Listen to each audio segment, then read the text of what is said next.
ಖರ್ಗೆ ಕ್ಷೇತ್ರ ಚಿತ್ತಾಪುರದಲ್ಲಿ ಆರ್ಎಸ್ಎಸ್ ಪಥ ಸಂಚಲನ ಜಟಾಪಟಿ ವಿಚಾರಕ್ಕೆ ಸಂಬಂಧಪಟ್ಟ ಹಾಗೆ ಇವತ್ತು ಕಲಬುರಗಿ ಹೈಕೋರ್ಟ್ ಏಕಸದಸ್ಯ ಪೀಠದಲ್ಲಿ ಅರ್ಜಿ ವಿಚಾರಣೆಯನ್ನ ಮಾಡಲಾಗುತ್ತೆ. ಪಥ ಸಂಚಲನಕ್ಕೆ ಸಂಬಂಧಪಟ್ಟ ಹಾಗೆ ಅರ್ಜಿಯನ್ನ ಸಲ್ಲಿಸಿದೆ ಈಗಾಗಲೇ ಆರ್ಎಸ್ಎಸ್. ಖರ್ಗೆ ಕ್ಷೇತ್ರ ಚಿತ್ತಾಪುರದಲ್ಲೇ ನಾವು ಪಥ ಸಂಚಲನ ಮಾಡಬೇಕು ಅಂತ ಹೇಳಿ ಆರ್ಎಸ್ಎಸ್ ತೀರ್ಮಾನವನ್ನ ಮಾಡಿಕೊಂಡಿದೆ. ಈ ವಿಚಾರಕ್ಕೆ ಸಂಬಂಧಪಟ್ಟ ಹಾಗೆ ಇವತ್ತು ಕಲಬುರಗಿ ಹೈಕೋರ್ಟ್ ಏಕಸದಸ್ಯ ಪೀಠದಲ್ಲಿ ಅರ್ಜಿ ವಿಚಾರಣೆಯನ್ನ ನಡೆಸಲಾಗುತ್ತೆ. ಪಥ ಸಂಚಲನಕ್ಕೆ ಸಂಬಂಧಪಟ್ಟ ಹಾಗೆ ಅರ್ಜಿಯನ್ನ ಸಲ್ಲಿಸಿದೆ ಆರ್ಎಸ್ಎಸ್. ನ್ಯಾಯಮೂರ್ತಿ ಎಂಜಿಎಸ್ ಕಮಲ್ ಅವರ ಪೀಠದಲ್ಲಿ ಇವತ್ತು ಅರ್ಜಿ ವಿಚಾರಣೆಯನ್ನ ಮಾಡಲಾಗುತ್ತೆ. ಪಥ ಸಂಚಲನಕ್ಕೆ ಸಂಬಂಧಪಟ್ಟ ಹಾಗೆ ಅಕ್ಟೋಬರ್ 28ರಂದು ಶಾಂತಿ ಸಭೆಯನ್ನ ಕೂಡ ನಡೆಸಲಾಗಿತ್ತು. ಡಿಸಿಬಿ ಫೌಜಿಯಾ ತರನುಮ್ ನೇತೃತ್ವದಲ್ಲಿ ಶಾಂತಿ ಸಭೆಯನ್ನ ಕೂಡ ನಡೆಸಲಾಗಿತ್ತು. ಖರ್ಗೆ ಅವರ ಕ್ಷೇತ್ರದಲ್ಲೇ ನಾವು ಮಾಡಬೇಕು, ಯಾಕಂದ್ರೆ ಈ ವಿಚಾರಕ್ಕೆ ಸಂಬಂಧಪಟ್ಟ ಹಾಗೆ ಫಸ್ಟ್ ಪ್ರಿಯಾಂಕ್ ಖರ್ಗೆ ಏನ್ ಮಾತನಾಡಿರ್ತಾರೆ, ಸಿಎಂಗೆ ಏನ್ ಪತ್ರವನ್ನ ಬರೆದಿರ್ತಾರೆ, ಆ ಸಂಬಂಧವಾಗಿ ಆರ್ಎಸ್ಎಸ್ ನಾವಲ್ಲೇ ಮಾಡಬೇಕು, ಅವರ ಕ್ಷೇತ್ರದಲ್ಲೇ ನಾವು ಪಥ ಸಂಚಲನವನ್ನ ಮಾಡಬೇಕು ಅನ್ನುವಂತಹ ಪ್ಲಾನ್ ಅನ್ನ ಕೂಡ ಹಾಕೊಳ್ತಾರೆ. ಜೊತೆಗೆ ಅದರ ಒಂದು ಮಾತ್ರ ಅಲ್ಲ, ನಮಗೆ ಪರ್ಮಿಷನ್ ಅನ್ನ ಕೇಳುವಂಥದ್ದು ಒಂದು ಸಂಘಟನೆ ಮಾತ್ರ ಕೇಳುವಂಥದ್ದಲ್ಲ, ಮತ್ತಿನ್ನೆರಡು ಸಂಘಟನೆಯವರು ಕೂಡ ನಾವು ಮಾಡ್ತೀವಿ ಅವತ್ತೇ ಮಾಡಬೇಕು ಅಂತ ಹೇಳಿ ಕೂಡ ಅವರು ಕೂಡ ಪತ್ರವನ್ನು ಕೂಡ ಬರೀತಾರೆ. ಸೊ ಈ ವಿಚಾರಕ್ಕೆ ಸಂಬಂಧಪಟ್ಟ ಹಾಗೆ, ಈ ಜಟಾಪಟಿ ವಿಚಾರಕ್ಕೆ ಸಂಬಂಧಪಟ್ಟ ಹಾಗೆ ಹೈಕೋರ್ಟ್ ಏಕಸದಸ್ಯ ಪೀಠದಲ್ಲಿ ಅರ್ಜಿ ವಿಚಾರಣೆಯನ್ನ ನಡೆಸಲಾಗುತ್ತೆ.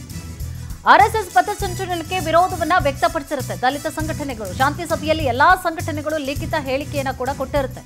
ಇವತ್ತು ಕಲಬುರಗಿ ಹೈಕೋರ್ಟ್ಗೆ ಜಿಲ್ಲಾಡಳಿತದಿಂದ ಶಾಂತಿ ಸಭೆಯ ವಿವರ ಹೋಗುತ್ತೆ.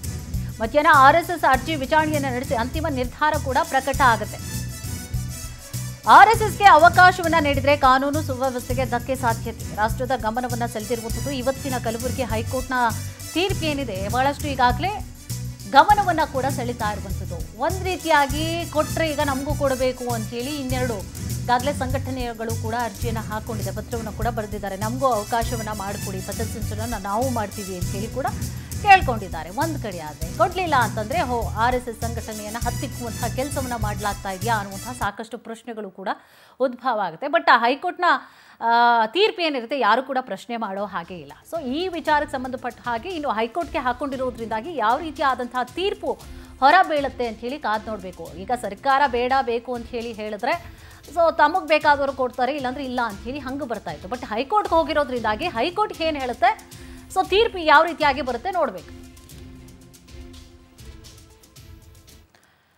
ಇದೇ ವಿಚಾರಕ್ಕೆ ಸಂಬಂಧಪಟ್ಟ ಹಾಗೆ ಹೆಚ್ಚಿನ ಮಾಹಿತಿಯನ್ನು ಕೂಡ ನೀಡ್ತಾ ಹೋಗ್ತಾರೆ ನಮ್ಮ ಪ್ರತಿನಿಧಿ ಅನಿಲ್ ಸ್ವಾಮಿ. ಎಸ್ ಅನಿಲ್ ಸ್ವಾಮಿ, ಈಗಾಗಲೇ ಏನು ಅರ್ಜಿಗಳು ಹೋಗಿದೆ, ಈ ವಿಚಾರಕ್ಕೆ ಸಂಬಂಧಪಟ್ಟ ಹಾಗೆ ಇಲ್ಲಿವರೆಗೂ ಕೂಡ ಆಗಿರುವಂತಹ ಬೆಳವಣಿಗೆಗಳು ಏನಿದು, ಜೊತೆಗೆ ಇವತ್ತಿನ ತೀರ್ಪು ಯಾವ ರೀತಿಯಾಗಿ ಇರಬಹುದು ಅಂತ ಹೇಳಿ ನಿಮಗೆ ಅನಿಸ್ತಾ ಇದೆ, ಏನಿದೆ ಕಂಪ್ಲೀಟ್ ಆದಂತಹ ಮಾಹಿತಿ?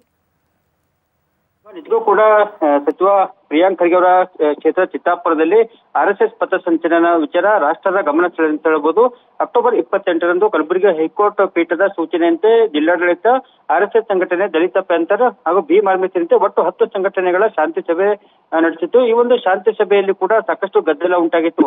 ಆರ್ಎಸ್ಎಸ್ಗೆ ಯಾವುದೇ ಕಾರಣಕ್ಕೂ ಪಥ ಸಂಚಲನ ಮಾಡಲು ಅವಕಾಶ ಕೊಡಬಾರದು. ಒಂದು ವೇಳೆ ಪಥ ಸಂಚಲನಕ್ಕೆ ಅವಕಾಶ ಕೊಟ್ಟರೆ ನಾವು ಅದರ ವಿರುದ್ಧವಾಗಿ ಪ್ರತಿಭಟನೆ ಮತ್ತು ಪಥ ಸಂಚಲನ ಮಾಡ್ತೀವಿ ಎಂದು ಎಚ್ಚರಿಕೆಯನ್ನು ನೀಡಿದರು. ಹೀಗಾಗಿ ಇಂದು ಅಂತಿಮವಾಗಿ ಕಲಬುರಗಿ ಹೈಕೋರ್ಟ್ ಏಕಸದಸ್ಯ ಪೀಠದಲ್ಲಿ ಆರ್ಎಸ್ಎಸ್ ಅರ್ಜಿ ವಿಚಾರಣೆ ನಡೆಯಲಾಗಿದೆ.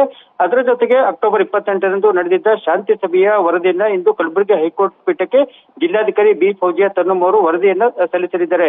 ಹೀಗಾಗಿ ಒಂದು ಕಡೆ ಆರ್ಎಸ್ಎಸ್ ಅರ್ಜಿ ಆಗಿರ್ಬೋದು, ಮತ್ತೊಂದು ಕಡೆ ಶಾಂತಿ ಸಭೆಯ ವರದಿಯನ್ನ ಇಂದು ಹೈಕೋರ್ಟ್ ಏಕಸದಸ್ಯ ಪೀಠದಲ್ಲಿ ಇಂದು ವಿಚಾರಣೆಗೆ ಕೈಗೆತ್ತಿಕೊಳ್ಳಲಿದ್ದಾರೆ. ಅಂತಿಮವಾಗಿ ಮಧ್ಯಾಹ್ನದ ನಂತರ ಕಲಬುರಗಿ ಹೈಕೋರ್ಟ್ ಪೀಠ ಆರ್ಎಸ್ಎಸ್ ಸಂಘಟನೆಗೆ ನವೆಂಬರ್ 2ರಂದು ಚಿತ್ತಾಪುರದಲ್ಲಿ ಪಥ ಸಂಚಲನ ನಡೆಸಲು ಅವಕಾಶ ನೀಡುತ್ತಾ, ಅಥವಾ ಒಂದು ವೇಳೆ ಆರ್ಎಸ್ಎಸ್ ಸಂಘಟನೆಗೆ ಪಥ ಸಂಚಲನ ಮಾಡಲು ಅವಕಾಶ ನೀಡಿದರೆ ಕಾನೂನು ಸುವ್ಯವಸ್ಥೆಗೆ ಧಕ್ಕೆ ಉಂಟಾಗುವ ಸಾಧ್ಯತೆ ಕೂಡ ತಳ್ಳಿ ಹಾಕುವಂತಿಲ್ಲ. ಹೀಗಾಗಿ ಎಲ್ಲಾ ರೀತಿಯ ಒಂದು ವಿಚಾರಗಳನ್ನ ಇಟ್ಟುಕೊಂಡು ಏಕಸದಸ್ಯ ಪೀಠ ಯಾವ ತೀರ್ಪು ನೀಡುತ್ತೆ ಅನ್ನೋದು ಕೂಡ ಕಾದು ನೋಡಬೇಕು. ಕುಸುಮಾ, ಥ್ಯಾಂಕ್ ಯು ತಮ್ಮೆಲ್ಲ ಮಾಹಿತಿಗಾಗಿ.